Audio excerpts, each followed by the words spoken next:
Donc voilà, je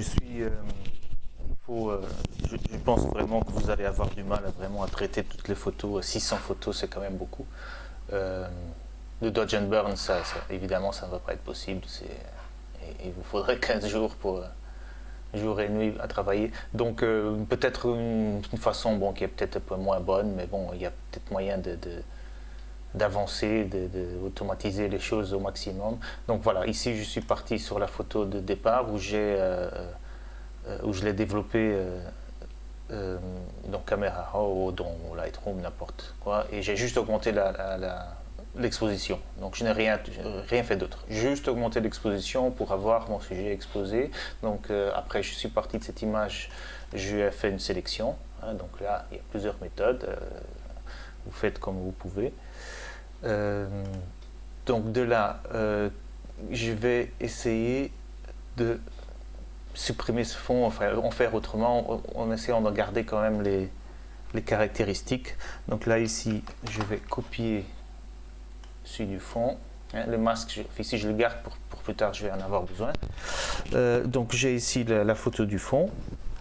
Et là maintenant, je vais essayer de récupérer un morceau qui soit suffisamment propre pour pouvoir l'étirer tout le long de l'image.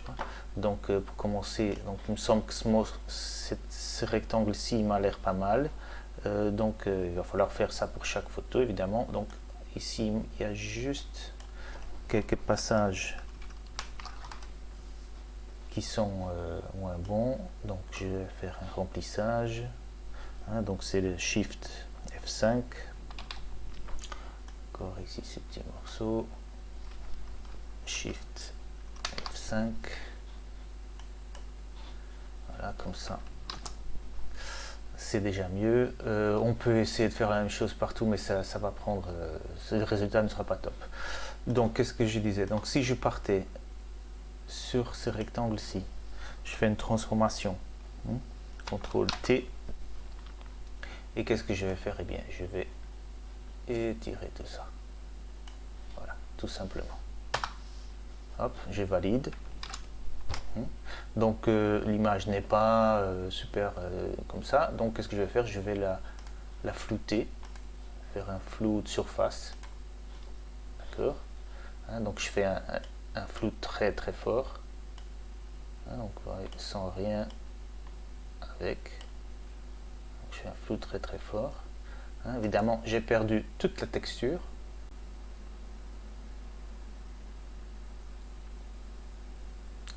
Mais c'est pas grave, on remettra un peu de boule par après. J'ai d'ailleurs voilà, ici une action pour ça. Hop. Donc si je regarde, là c'est sans, là c'est avec. Donc ça remet un peu de texture, c'est pas super propre. Mais je veux dire c'est rapide.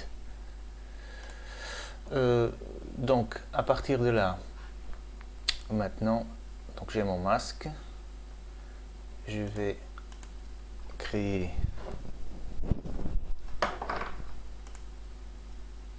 si j'essaie de mettre, hop, non c'est pas celui-là, je vais copier celui-là,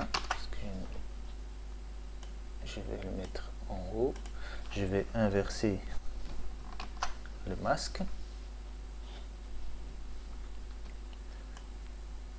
Voilà. Ok, maintenant on va arranger un peu le tout avec une courbe. Voilà, on va masquer un peu tout ça.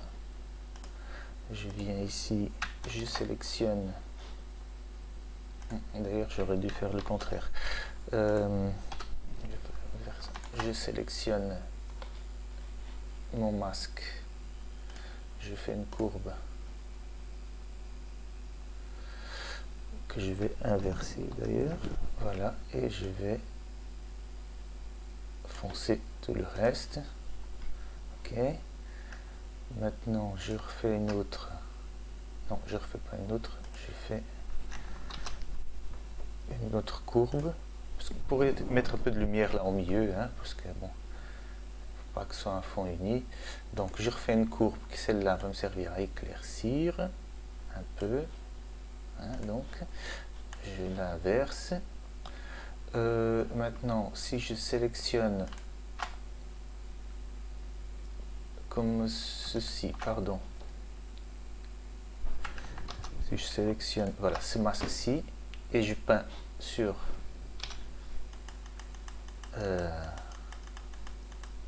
ma courbe, il ne va pas déborder sur le petit tuto. Donc, on va monter ça.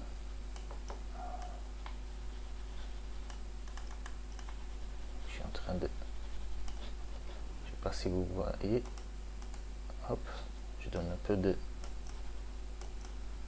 volume à ce fond.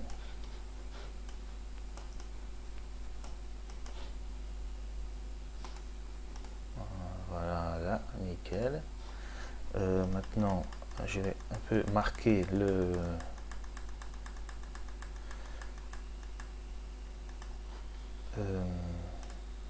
ici.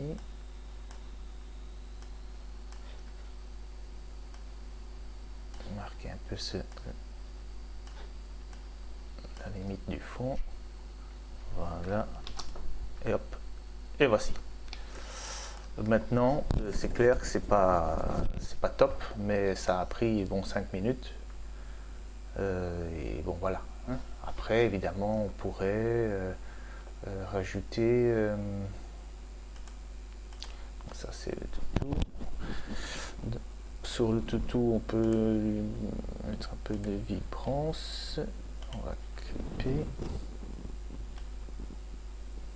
Voilà, ça c'est un peu trop. Hop, comme ça, il a un peu de couleur. Voilà.